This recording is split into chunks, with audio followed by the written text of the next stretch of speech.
Okay, well, we can still chat and comment more on Vanna's situation. People want more to add more. And we can also, because we don't really, do we have anybody scheduled to speak for the depopulation, or are we going to have sort of a group discussion on how that has worked? Sort of non-targeted depopulation as an alternative to test and cull, and then of course the ultimate scorched earth approach. Yeah, I did, Perry, have folks like Andy in Colorado, Jace Taylor, Utah, Brent in Montana, and then Ed and I were going to talk about some of our depopulation experiences. Okay. Well, we've got about an hour to do that, so. Yep.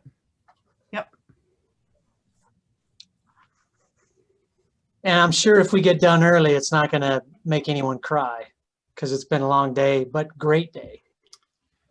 Yeah. Yeah, I agree.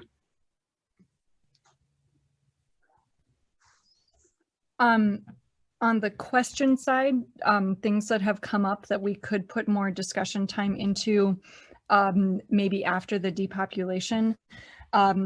There's been some discussion about the timing of test and remove, and particularly, how that might operate in desert systems. There's been some discussion about, mitigating like the trade-off between getting rid of spillover risk present versus going into a test and remove, kind of building from Will's presentation. And there's been a little bit of discussion about, or some questions about, spatial structure and strategy. But I think beyond that, most of the questions are specific to particular contexts and have been addressed.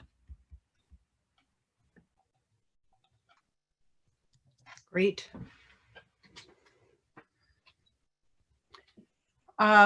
Mike, do you have people that are ready to go?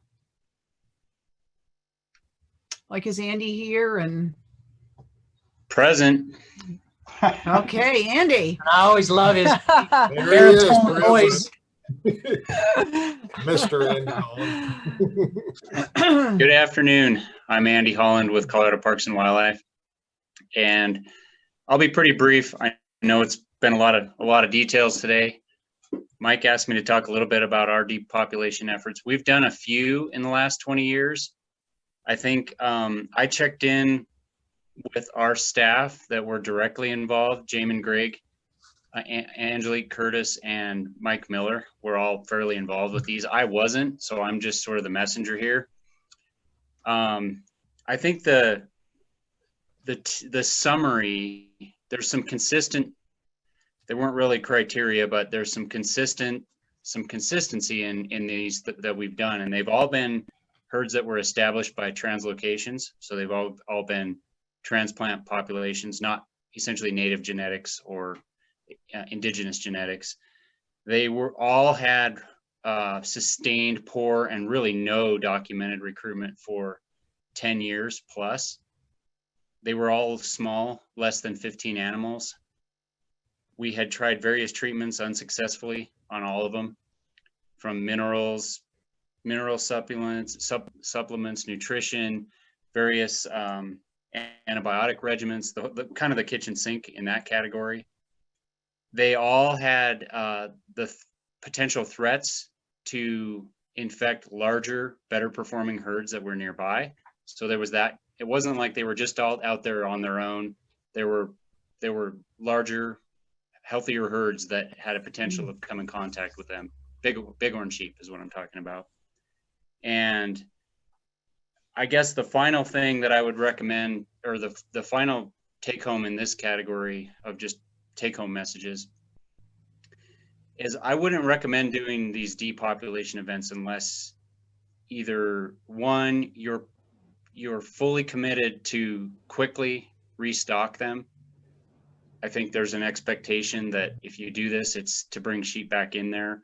Or I suppose if you weren't going to restock them, I would make sure that everybody is completely comfortable with that decision, because otherwise I think you stand the risk of depopulating, and then the cause of the infection, whether it's domestic sheep that are nearby or small flocks or whatever, if you don't address that, I could see the situation where people say, well, why would we put sheep back in there? We haven't fixed the problem. But then you're in kind of a bad spot with everybody that might expect you to restock. So I guess that would be my caution, would be don't depopulate unless you're going to restock and you've addressed the situation that caused the issue in the first place. And then, so I have 2 case studies that I'm going to talk about briefly. The first one is the Lower Pooter Canyon. For those of you that were at the Northern Wild Sheep and Goat Council meeting in, I think it was 2014, this was the field trip. We pulled over at that little bar, Mishawaka, and that's essentially the area. I think one ewe might have even come down and showed herself. I think, if I remember right, we did see a sheep there. So anyway, that's the spot I'm talking about if you were on that field trip. And there, in that herd, there was, following a pneumonia outbreak, there was 10 years of no lamb recruitment. We had collared ewes in there, and all of the collared and uncollared ewes lost their lambs at 6 to 8 weeks of age. So essentially we went 10 years with 0 recruitment. And in 2009, we culled the last 9 sheep, 7 ewes and 7 ewes and 2 rams, and restocked the next year from Georgetown, 15 ewes and 3 rams. And that was part of another experiment that Dan Walsh was involved in, a density release experiment to look at habitat and density, but I won't get into that. And essentially, those sheep are doing pretty well. They're doing well. However, 10 years later, they're still estimated at 40 to 45. So they haven't really taken off. I think maybe this comes back around to what Francis was commenting on very early this morning about when you have these small populations, just a little bit of adult mortality adds up, kind of costs you that rebound. And so the lamb ratios right now are 35 per 100 winter lamb ratios. So it's not a recruitment issue per se. It's maybe just accidents and other predation and whatever. And then the other herd that and one thing I meant to mention is that unit is open to hunting. We have a license, 2 ram licenses for that unit and the adjacent unit. So there's some ram harvest in there. The other unit I wanted to talk about is the Gribbles Park Badger Creek herd. And that is by Salida, in the very center of the state. And that was a transplant herd in the 90s. It grew about 70. And there was a pneumonia outbreak followed by 10 years of poor to no recruitment in that herd as well.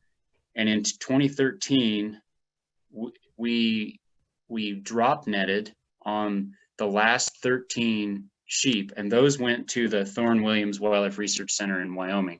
And so one of the things about that herd is we had a bait site, a traditional, back from other treatment methods attempts, a traditional bait site in that herd that allowed us to drop net on the last 13 sheep. And incidentally, that bait site was near a cattle feeding operation, which sometimes those bighorns would end up on the feed lines in winter, severe winters.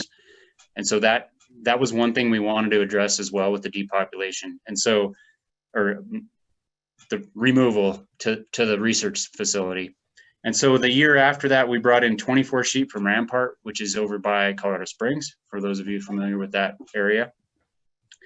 And that they are doing well. So let's see here. Yeah, 2014, we brought in 24 sheep.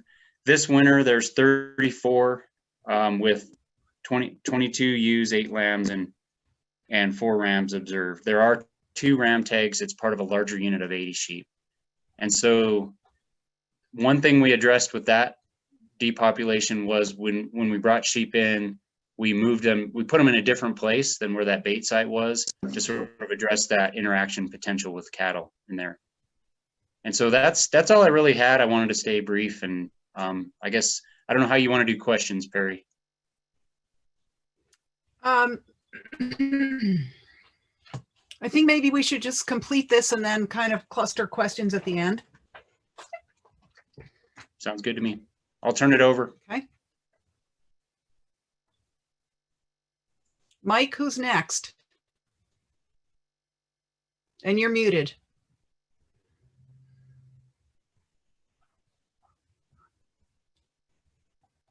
Unmute yourself, Mike. Oh, sorry. Sorry. So Jace, go ahead and tell us about Antelope Island and any others depopulations that you did in your former position. Sure. Yeah, sure thing. So this is Jace Taylor. I am with the U.S. Fish and Wildlife Service at Hill Air Force Base in Utah. Mike asked me to come on, talk a little bit about specifically the Antelope Island depopulation, which occurred back in 2019. At the time, I was at the Utah Division of Wildlife. So with their blessing, Mike and Mike's request, he asked me to speak a little bit about that one. Antelope Island was it was unique, maybe different. It's definitely different from the depopulations that Andy just talked about, where you had herds that had struggled for years and years and years. Antelope Island was the most productive bighorn sheep herd in Utah for many years. We started the herd in 1997 with 29 animals. And from those 29 animals over the next 20 years, it had grown to over 200. We had moved 250 sheep off of Antelope Island to start 3 other herds. It was just doing incredibly well. And so it was a really, really valuable nursery herd for us. Like I said, we moved about 250, start 3 herds, and those 3 herds represented 600 bighorn sheep. So really was doing great for us. But then in November of 2018, we had this beginning of a disease event. Fortunately, because we'd had so many translocations prior, we had a really extensive disease history because we tested so many animals. And so we knew that they didn't have mycoplasma. We had a really good sense of everything that was, the pathogens and parasites that were in the herd. And then in 2018, we had 9 collared sheep. 4 of those collared sheep died within about a month. So we were obviously concerned. We were able to get on some of those mortalities immediately after they died. And then in observing the rest of the herd and euthanizing a couple animals for necropsies, plus the ones we were able to get from collars, we detected mycoplasma. And so it was obvious that it was a very, very, very new, very active, very bad. At the time, the sheep looked horrible. The rams, any mature ram especially, looked really poor. This was just coming after their rut.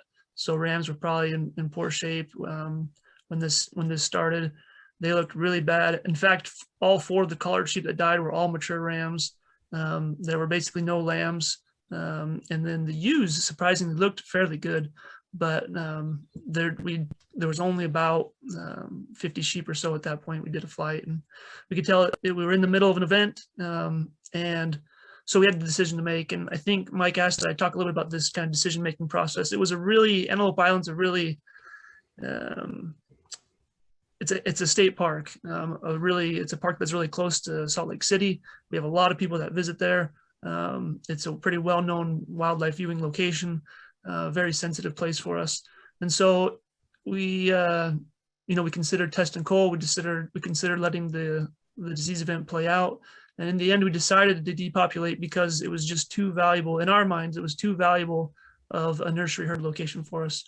Probably the most protectable, unfenced location in Utah because it's an island, or at least typically an island. And so we decided to depopulate just because of the value of the location. We decided that a test and cull was probably possible, but would take too long before we would be able to utilize the island again as a nursery herd. So that was a sensitive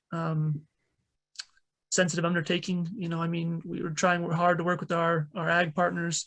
We went through extensive efforts to not try to put blame on anybody for the disease event, even to the point of sometimes tiptoeing around it so much that people, would accuse the DWR of not knowing what had happened. And then how can you, depopulate and start a new herd if you haven't address the concerns. While behind the scenes, we were trying hard not to blame anybody. We were taking extensive efforts to make sure that this place, that the Antelope Island would be ready for repopulation. We put hundreds of thousands of dollars into fencing, working with private landowners that were the nearest potential spillover. We worked to test all the other ungulates on the island. So we tested bison and deer and pronghorn just to ensure that none of them were carrying mycoplasma. And we, a lot of efforts to kind of appease or to make every group possible be supportive of this event.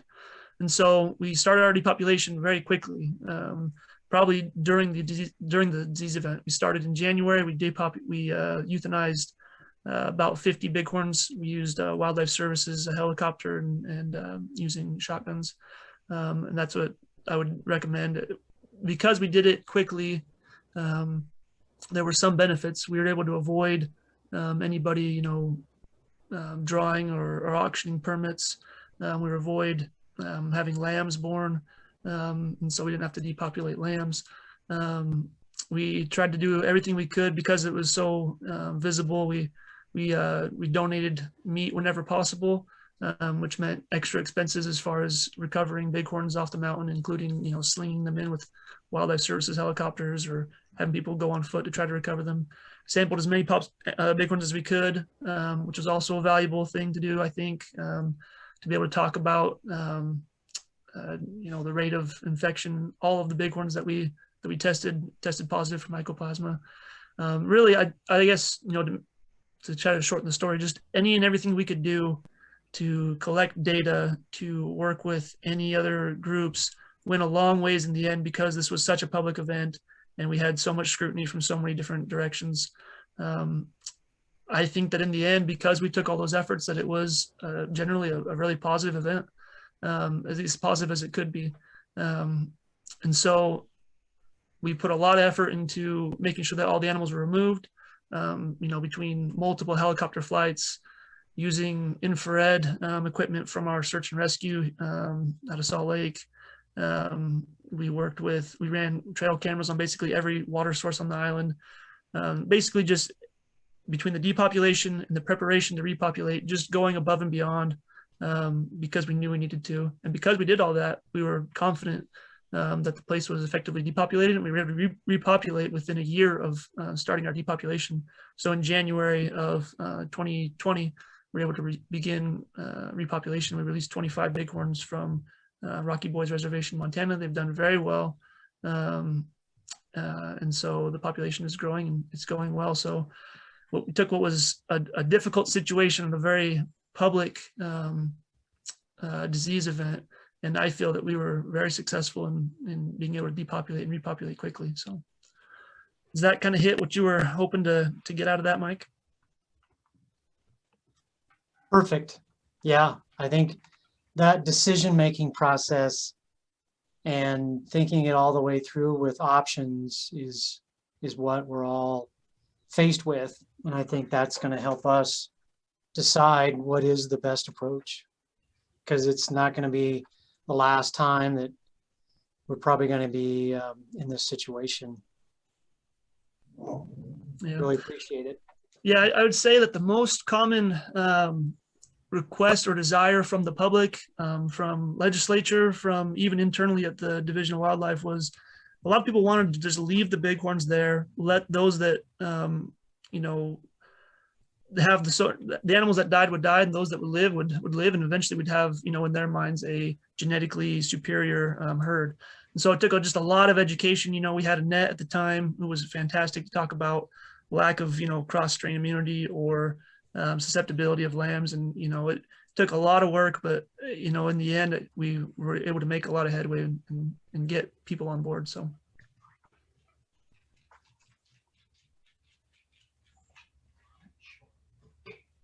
Yeah, I remember a wool grower in a meeting told me that we need to expose all of our bighorn herds to domestics and get it over with, and then everything will be hunky-dory. And and that thought is probably common, like you said, in the general public. They don't know. They think we're humans, and that once you get the measles, then you're not going to get any more. But you'd be dead if they had to deal with our pathogen. And Jace, just for, Andy heard it, the same thing that I did with those Colorado meetings. They kept asking, well, why did Salt Lake, or why did they do that with Antelope Island? They should have just let them go. So, I mean, it was way beyond the state of Utah. Absolutely. People were watching.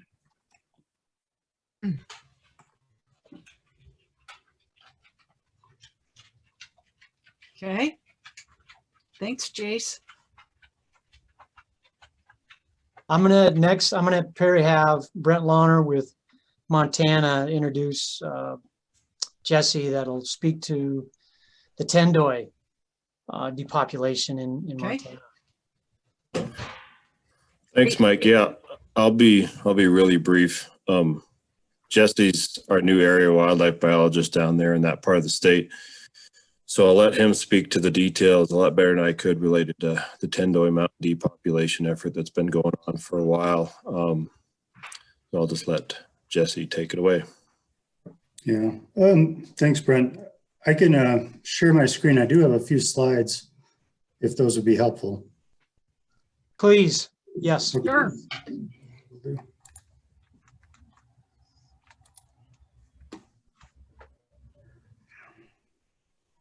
Now, give me 1 second. All right, I think I'm up.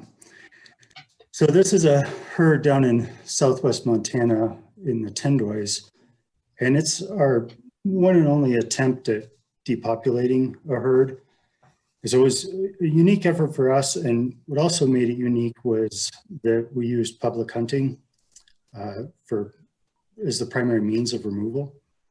And just to kind of give you a little background of the herd history, the herd probably went extinct in the 40s or 50s. In the 85, a reintroduction effort was made with 39 sheep, followed by another 14 the next year. And it went pretty well in terms of land production, in terms of population growth, their distribution on the landscape. We got up to 1993, and at that point, the minimum count was about 154 sheep with a lamb ewe ratio of about 48 lambs per ewe. So things were going very well that winter of 93 when the die-off hit, and we lost about an estimated 82% of the population in all age die-off. And the source of that is unknown, but there was extensive overlap with domestics during the 80s and 90s. There was a couple grazing allotments with sheep. There were a few different sheep producers in the area. And so it seems pretty likely that it was commingling with domestics. There is a other bighorn herd on the Montana-Idaho border in the Beaverhead Mountains, about 10 kilometers away from those Tendoi sheep. There probably is some exchange, we think. And then another herd to the south that there was some potential exchange as well, but it seems pretty likely given the domestic activity in there that could be domestics. And so then there was this cycle over a couple decades of trying to put sheep in, and it would give an immediate boost, of course, to the population, because you might be nearly doubling it, but then it would just fall off again. And so that got us out to 2015. Oh, I should mention, there was a kind of limited sampling for a handful of pneumonia-related bacteria with some positives, including MOV, but not a lot of information on disease history there. So we get out to 2015. At this point, the minimum count was down to 19 animals, only 12 ewes, and they only found one lamb. And that was pretty typical for the past several years, 1 or 0 lambs in those recruitment surveys. And so Craig Fager, my predecessor, and John Vorey with Montana Fish, Wildlife and Parks hatched the idea of attempting a depopulation. And the motives behind it were, they considered that at this point, they'd been struggling with the disease issues for 22 years. Given this chronically low recruitment, eventually it was probably going to go extinct. And it might be a long, slow process, but it would eventually die out. And given the failure of those augmentations, it was probably futile to keep augmenting them. But it was, instead of just letting the herd disappear, it seemed important to maintain the herd. The public can become pretty attached to their bighorn, and for the sake of the public, for one reason, it seemed important to have a herd in there. And it seemed feasible to do the depopulation and then restock them, because in terms of disease on the landscape, the situation had changed substantially since the 90s. Those grazing allotments went over to cattle. Most of those ranches went over to cattle. There was still a ranch out there that has sheep, but it's separated from those Tendoi Mountains by a pretty wide, flat valley basin. And also they felt that they could take some additional measures this time with the fresh start to be more aggressive about avoiding commingling, including euthanizing individuals that potentially commingle. And they also saw that, if they used hunting for this depopulation, it could be an opportunity for the hunting public. And also that might make it a lot more palatable to the public if hunters are doing the removals as opposed to agency staff flying around in helicopters doing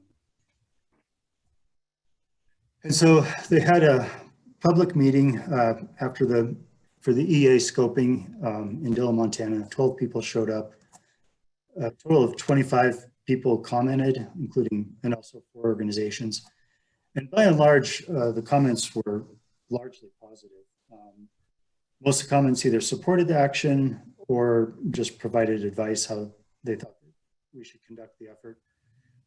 And it seemed like most of the positive comments, they liked the idea of doing something different from what we've done before of just trying to augment or just hope it goes away.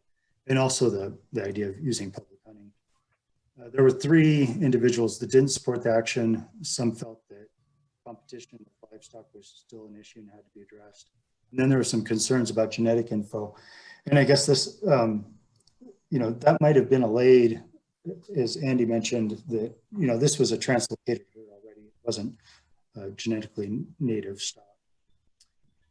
And the 4 organizations that commented, Montana Wool Growers remained neutral on it, but had some comments about how we should proceed in the language. And Wild Sheep Foundation, Montana Wild Sheep Foundation, and Skyline Sportsman out of Butte, which is a prominent sportsman group in Southwest Montana, all very supportive. And so the decision notice went out in June of 2015, and I think in a 2-week period, there was like a 311 license sold for the hunt. The hunt went from mid-September through November. And in the end, mostly in 2015 and a little mop-up in 2016, 33 sheep were removed. 28 of those sheep were removed by hunters, and then there was a little cleanup by FWP staff removing 5 sheep. Testing was voluntary with the hunters. We did get some nasal swabs, a few lungs, and did a battery of different potentially pathogenic bacteria, including this time PCR for MOV and leukotoxin, which we did get some positives for. And then the plan was to restock that herd within 2 years. It ended up taking until 2021 so we could actually do that. And I guess there was a benefit to that, I think. And I think the benefit was that if we would have restocked right away, there would have been a lot of locals, I think, that would have suspected we hadn't been thorough enough in removing those sheep. And after, several years of not seeing sheep in that country, I think a lot of those fears abated. And so in 2021, we captured 26 sheep off wild horse and of course took standard condition measures, nasal tonsil swabs, and we GPS collared all of them so we could track their movements, excepting the 2 lambs. And in terms of finding a place to release them, we had historic info on where the bighorns frequented. We also had this habitat work that Blake Lowry et al. Put out. I think it's an Ecosphere now. And they actually did kind of a test case of identifying habitat for reintroduction in the Tendoy. So we had a map in hand to identify the central place of high quality habitat where we released them. And, you know, there were some concerns, of course, is after you release them that they might spread out who knows where and leave the Tendoys, but that really didn't happen. We released them right here and where the X is, and they pretty much just stayed in the hills and mountains just east of there the whole time. I think the furthest movement they've ever got is about 8.5 kilometers.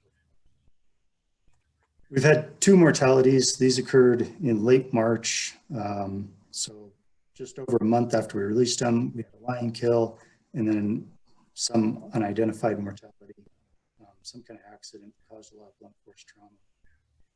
And so other than that, survival seems quite good. So from here on out, we'll continue monitoring the movements with those collars through summer of 2024, accompany those with recruitment surveys and starting next spring. And we're hoping to translocate another 30 sheep. The original proposal called for 50 sheep being added to that population. And then we have some habitat work that's ongoing. So I'll leave it at that.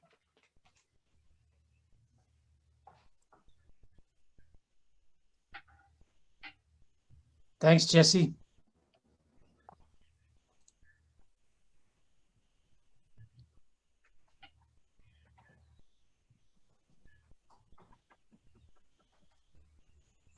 Okay, so I guess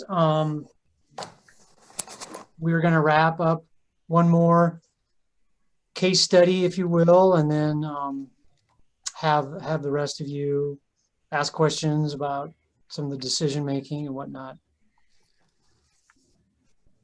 Sounds good. So, Ed, are you available? Yes, I am. Present. And accounted for.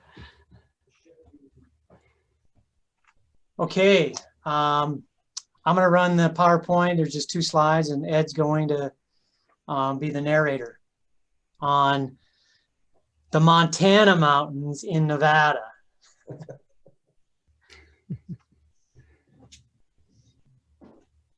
All right.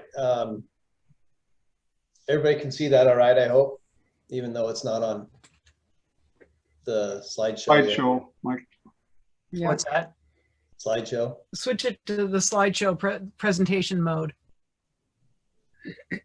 Sorry. All right, so the Montana mountains, Trout Creek Mountains, California Bighorn herd adjacent to Nevada and Oregon. The orange there, or orangish color, where it says Trout Creeks in Montana, is that was the area that we ended up depopulating. You can see from earlier talks, the red is the Santa Rosa is going into Oregon, 10 Mile and all that stuff. And you can see the herds that have been tested, green indicating that they're MOV negative, red being positive.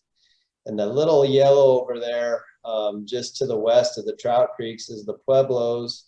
And it's extension from Oregon, but we haven't tested in Nevada any of that stuff as of yet. So just to talk a little bit about these herds, you can see that, the Oregon side and the just north of the Trout Creeks there have a population of sheep, and you can see south is the double H, is that little green strip there, south of the Montana mountains. That's the double H mountains, which was established herd in 2003. You can go to the next slide now, Mike. So in 2015 December, we were doing some routine disease surveillance in the Montana mountains, trout creeks, and also collaring to see what kind of movement we had back and forth in Oregon in there. And during that capture, we had 2 sheep die on the mountain with the capture crew. We did necropsies on them, revealed severe bronchial pneumonia. And we just blindly stumbled onto this, what appeared to be an all-age die-off from what we found the next several days. So from there, we kind of switched gears after that first day and started collaring, you know, the collars that we had to deploy, we started deploying within the Montana mountains. And by the 10th of December, 9 days later, one of the collared rams that we had just collared on the 2nd of December had died. And then by early February of that 2016, all but one collared ram was dead and a total of 19 others that were confirmed. We had a pretty tough winter that year. There was a lot of snow out there. So once an animal died, it was scavenged within a day or two, and there was just bones left. So we had to get on them as quick as we could. January 25th, we captured another 8 adults, collared 7 of them in the double H's, just to make sure that nothing had gone down, you know, into the double H's, since there's just like a 2-lane highway that separates those 2 mountain ranges. And all those were healthy, and to this day are still healthy down in the double H mountains. And February 4th of 2016, we did an extensive helicopter survey and only detected 15 sheep. And that was followed up by our August survey, which I think we surveyed something like 80 sheep during that survey. So more intense survey this time, really good snow conditions, and only found 15 sheep. They were all really in poor condition. They had no flight response to the helicopter whatsoever. And if they did, they just run a short distance and then stop. So we confirmed that all age die-off and a potential loss of 80% of that population, which might have been up to as high as 120 prior to the die-off. So we got together, our team got together, Perry and Mike and myself and a couple supervisors, considered doing some different things with that population, continue monitoring, but the decision was made to depopulate that with those healthy herds in both Oregon and in the double H's. So after several meetings, it was decided that the USDA Wildlife Services would conduct the initial depopulation. And it involved a total of 23 animals on February 14th. And 10 of those animals were slung right down to a truck, hauled to our lab there in Reno, and full necropsies were done on those sheep. Within a couple days, I had hunter reports of, chucker hunters that they were still seeing some sheep up there. So we did another flight. NDOW did another flight on the 17th. We found 3 remaining ewes in the area and lethally removed those. Every sheep that was euthanized by Wildlife Services, they took points. And for the next several weeks, I would hike up into those mountains and remove all those carcasses, or as many as I could in that time period. Since this depopulation, the thought is to go back in and repopulate this unit, but we're still working on some management plans with a domestic operator that comes into the valley during that October, November time period. So to this point, we still have 0 sheep in the Montana mountains. So we're pretty confident, or extremely confident, that our depopulation worked in that area. So now it's just a matter of going through management to hopefully someday get sheep back in there. And I'll let, you know, Mike and Perry speak to this since they were both involved as well. Yeah, I was just going to say, Ed, we normally, because there's so many other important things happening in Nevada, we fly under the radar a lot with wildlife management. But on this one, we went public prior to doing the depopulation. We had TV stations talking about it. And, you know, we certainly had some strong reaction initially, but we also, on our Facebook, we had a lot of positive from our hunting public that really understood what was happening, where the herd came from, the challenges with pathogens and pneumonia. So I think in the end, we had pretty good public support. But it left a scar on all of us. And I'm sure all of us that have been doing this work and having to depopulate, it's not something easy, just like the rest of the speakers have talked about. But we really felt we didn't have time to react, time to do a test and remove. The double H's, I mean, there's just a low saddle right there, and who knows what was going to happen. And then all this entire chunk still today is mycoplasma. We've never detected it, never seen any population decline due to a disease-related mortality factor. So it was the thing that we just figured we needed to do.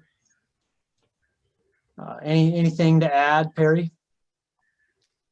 Yeah, something that disturbed me, but also I think we absolutely confirmed to me that we absolutely did the right thing, but is a little bothersome, is this was a herd that was used for, this was one of our source stock herds and, you know, good production. And yet of the animals that we necropsied, which probably all in all ended up being about 20 animals, a good 75% of them, including a 1.5-year-old ram lamb, had sinus tumor.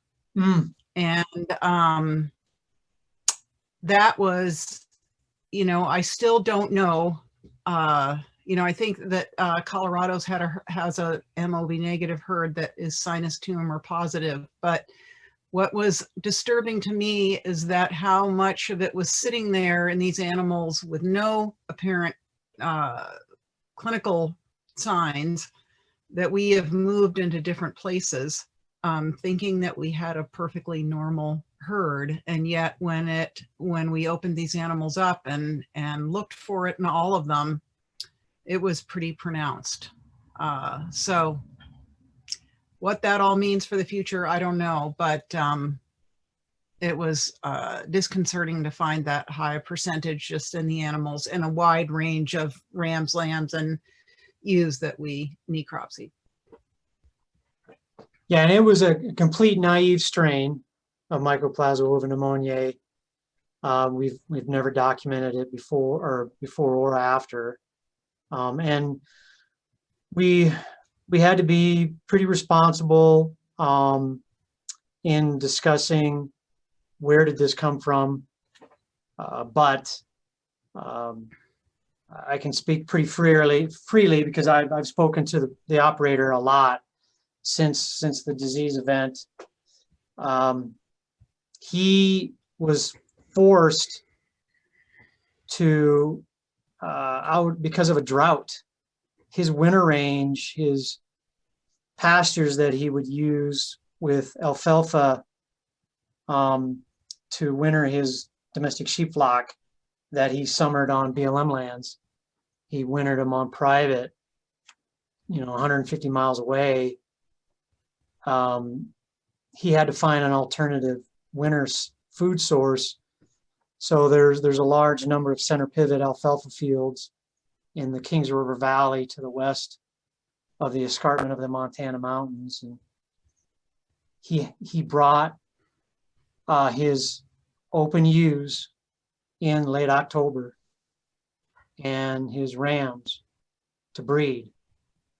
And then a month and a half later, so it's only, what's the mileage, Ed? From where the sheep were to where the wild sheep are is maybe 2 miles tops. You know, so I mean, we probably had heard from some of the alfalfa farmers that there was a potential for this to happen, but you know, nobody's asking us. Nobody comes to us to say, "Hey, you guys okay with this?" And so it's lesson learned that we just always have to keep our radar out there, paying attention, regardless if it's private or public land, and try to mitigate things before something like this happens. But so in our situation, it was we just really were kind of in a pinch, and as Perry said, it was tough to deal with, but we just didn't see any other alternative for the greater good. And I want to say, I believe that herd was established in the late 90s, and it wasn't until 2016 that we had an issue. So like Perry said, we used it for a source stock for a lot of years. We had a lot of hunter harvest out of that area as well. And the timing of the depopulation was such that the snow conditions were good enough that we weren't worried about them leaving the area just because of the snow conditions, but we were bumping up against that spring window when it would be time for those animals to start dispersing. So that was kind of another deciding factor to get on it right away for depopulating.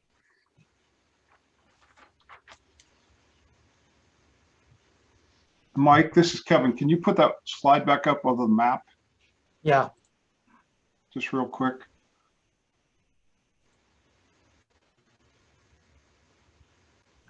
So I heard Ed say that he had a producer that would come in there, you know, for October, November, something like that, different time of year. What I'm wondering about is in that whole sort of circular mountain range around the Montanas and the Trout Creeks, even into Oregon, all green, negative for MO.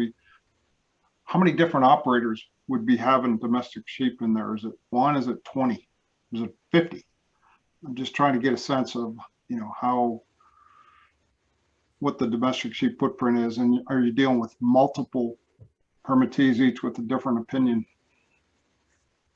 I'll just preface it and then let Ed finish, but there is one long-term operator,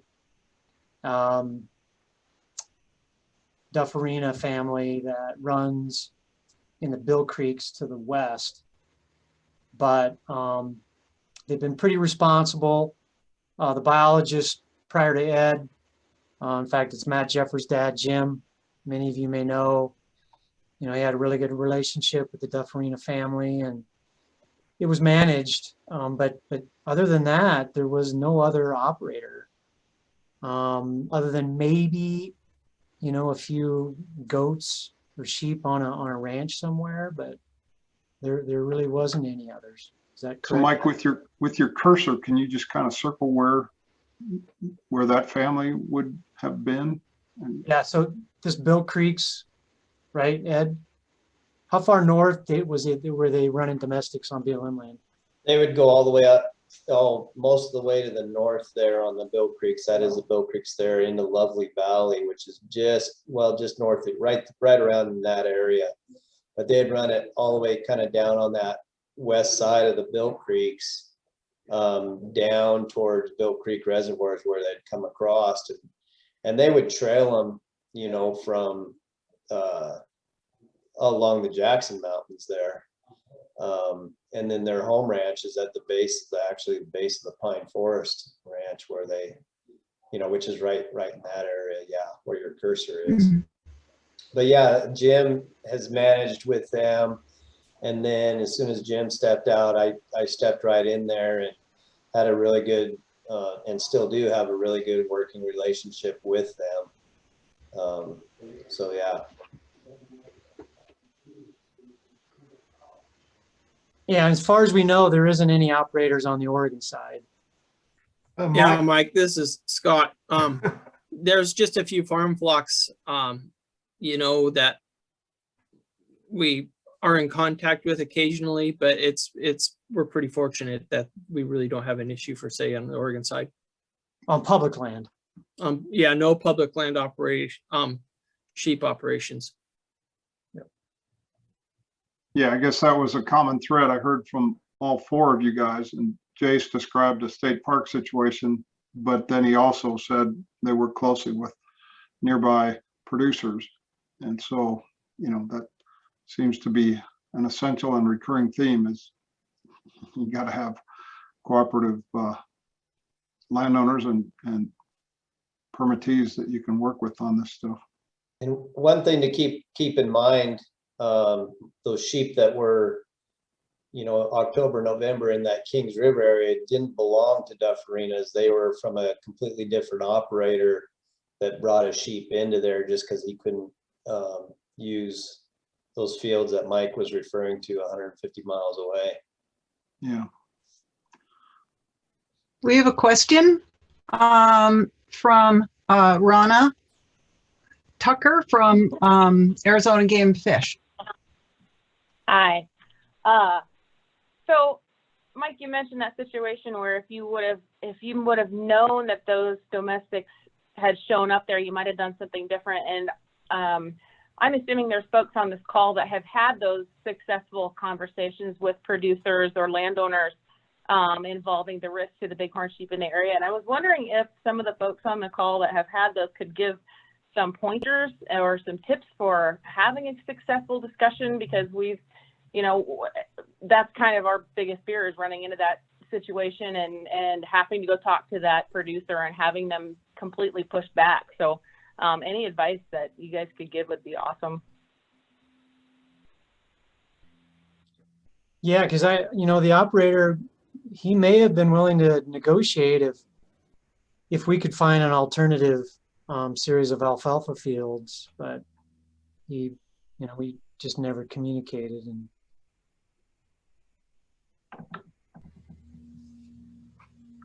Kevin, you dealt with this a lot in your past life.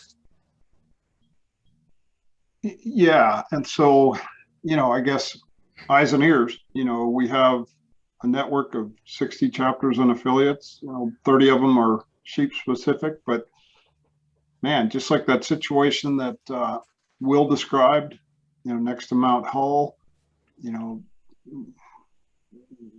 we don't have all the answers. We don't have all the eyes and ears, but man, if there's some situation that one of our chapters or affiliates could help, whether it's in the US or Canada, that's what we're here for. We can do things that the agencies can't do. And that's, I guess, just a drumbeat that I'll keep beating. So I did have a question for Jesse though, and I understand you just had back surgery in the last 48 hours, man. Good to see you standing up. In the tendoys, you mentioned a couple of the permittees and producers. I'm familiar with the Hanson deal by the reservoir, but what about that big operation right in the tendoys? Did you say they converted to cattle? There's still the Martinells. Let me see if I can pull this up real quick. Well, no, that's not going to help at all. So there's still one producer, the Martinells, that is still has sheep. That area is separated by the Big Sheep Basin, which is pretty flat and open and wide. And so, as to our knowledge, we've never had a tendoy sheep cross it. over towards him.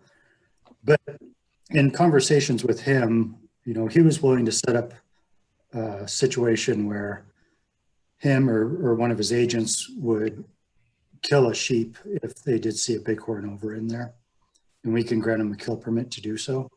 And they were very open to that, and they were very supportive of getting the sheep back in there. In fact, their biggest complaint was that we took them out in the first place. And this was mentioned in other places, this idea that, you know, eventually they would have grown immune and been fine. But no, they've been very supportive, and I think with some additional, more aggressive monitoring of sheep, we've reduced that risk substantially. And Jesse, you mentioned a good arrow to have in the quiver are those kill permits, for lack of a better term. And you know, when I worked in Wyoming a long time ago, we issued very sparingly, but we issued those. Don't think they ever got used, but I'm just curious if that's something that most states and provinces have, that arrow in their quiver to give that permission to a producer in the event of a wandering young ram.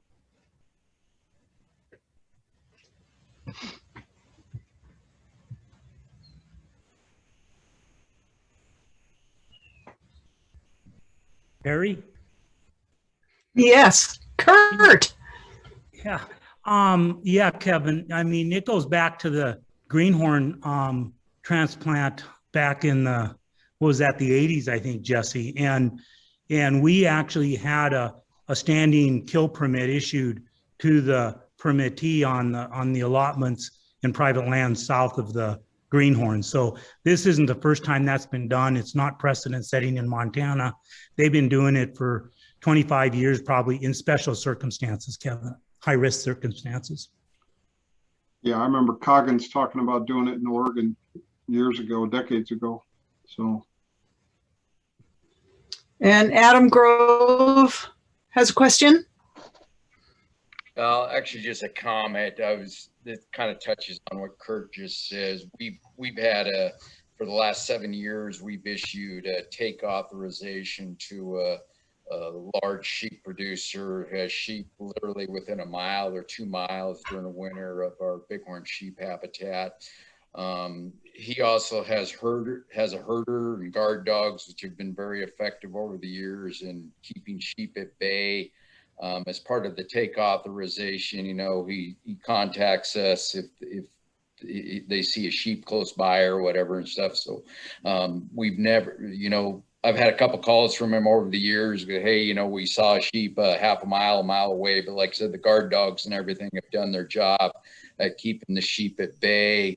And it's interesting that when we had the elkhorns die off back in 2007 and 8, they don't know for sure, but we actually think it was a squatter on National Forest Service that was running a small band of domestic goats, whatever, that was actually likely the cause of what led to the elkhorn sheep die off, rather than this major sheep producer, like we say, that's only a mile or 2 miles away from our sheep habitat and everything.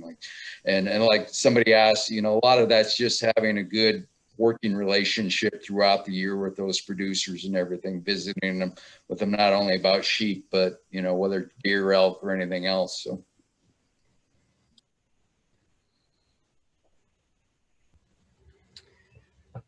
Okay. Mike, that was a great session. Kevin. Perry, can I ask Andy one question? You know, you mentioned that Yes. 2014 field trip during the northern on the lower Pooter. I'm just wondering what those big fires are going to do in your crystal ball to scramble things in that Pooter country. I think it's a mixed bag, Kevin. I liked how you waited till I shut my video off to see if I was still here. I think it's a mixed bag. I think from what I can see from the highway, it was fairly low intensity where it crossed the canyon. And so where that fire and what Kevin's talking about is that Cameron Peak fire that burned from August till October, and it's the largest fire in Colorado history. And we had 2 going in October that were making scary runs like at night and just crazy for October for Colorado. And so where that crossed the highway, Kevin, if you remember at the upper Pooter, where we stopped at the fish hatchery and had lunch. Yeah. And for those of you that don't know anything we're talking about west of Fort Collins here, if you weren't on the field trip. And so where it crossed the highway was up higher in the canyon, and actually the upper Pooter sheep herd, not the lower Pooter that I was talking about earlier. But it looks pretty low intensity because they were back burning and things like that to try and keep it from crossing the highway. And so I think some of it is going to be great for sheep. Some of it I think was insanely hot. I've heard from some of the fire staff that some of it is pretty much blitzed. Like, I'm concerned it could be sterilized for 50 years. I mean, we won't know until we really get up in there, which is probably happening. I'm just not aware of it. So yeah, no, I think for sheep, I think there's definitely some positives in that canyon, especially given that the fire crews had good access to it there. Some of the higher country with spruce fir and beetle-kill lodgepole, I think that's where it was really hot and made huge runs. That's a different definition than Mike's of scorched earth. Yeah. So I think from what I can see from the highway, there's some great stuff for sheep out of that.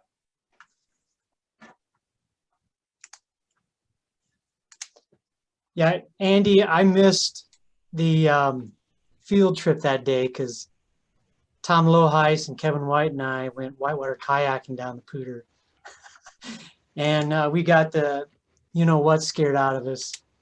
It was raging. But it all looked like good sheep habitat. Andy, you mentioned that you thought that population might not be doing well just because it's so small. Are you thinking about augmenting it? I haven't heard any. I haven't heard any thoughts of that. No. I think from all on both of those herds that I talked about, I think we feel like they're doing pretty well. They just haven't, that it hasn't been long enough for them to really take off. Both of them have December lamb-ewe ratios at 1 is 35 and 1 is 36 this last winter. I think they're doing fairly well. It's just, so no, I haven't heard about more translocations, but that doesn't mean people aren't thinking about it. I just haven't heard about that. Thanks. Okay, everyone, we are at 3:58. Are there any more fast questions before we wrap up? Well, 4:58 for Mountain Time, sorry.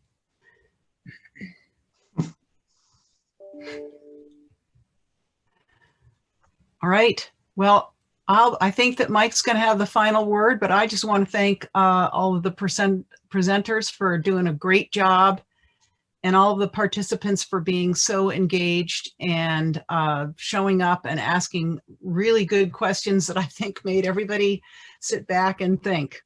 Still have a long way to go in fully understanding our management options, but definitely have certainly made some progress. So thank you all. Yeah, I'll try to be brief. Just want to thank everyone, as Perry said, for engaging. I really want to thank Daryl. Daryl, if it was your idea, so we wouldn't be clamored around our screen for the entire day, learning about so much of what everybody else is doing and learning about some of the pioneering work that Tom and Francis has done. They've been very humble about it. And I know for me, I got so tired of chasing bugs in my career. Oh, it's this that you need to worry about. Oh, it's that. And it's like, well, my herds have all that. Tell me something I don't know. And so it was refreshing with the use of technology that we made more sense out of what was really the trigger pathogen in some, but not all, of our disease events. And obviously, we have so much in common across the West we're not alone, and we should be less bashful in the future and be more communicative, to ask questions, to ask for help. There is normally nothing, there's no such thing as a stupid question. So I would really encourage all of us to not, I know it's tough. So whether we were going to travel back home from a in-person meeting today, or we're just going to shut the computer off and go home and have dinner with our family, don't stop communicating with us, with all of us. You're going to have the information of everybody who's on this call, emails, phone numbers. So please reach out to folks and let's continue to learn.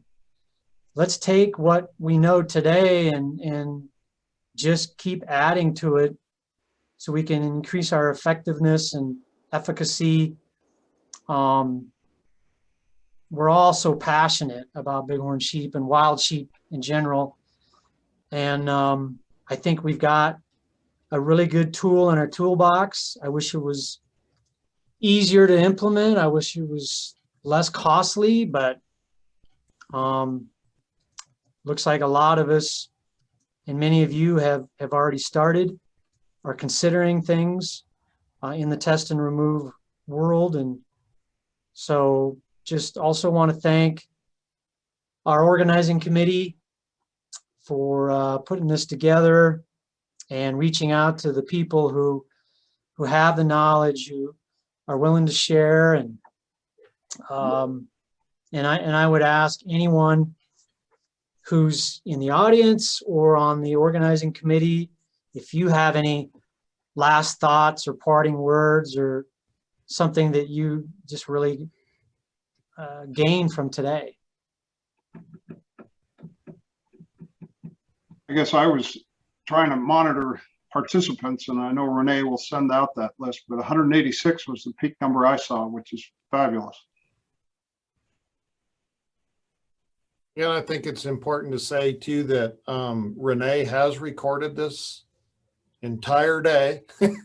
How many megabytes it takes up, I don't know, but we'll certainly make it available to all of you. And gigabytes. The gigabytes, yeah, maybe. And I know there were several people that weren't able to participate with us today that really, really wanted the opportunity to see it. So it will be available, I think, in the next couple of weeks. And then I just want to make a parting thank you to Mike Cox, because he actually did most of the work getting all of you lined out. So thanks, Mike. You're here. Kezia, Francis, Perry, any last words?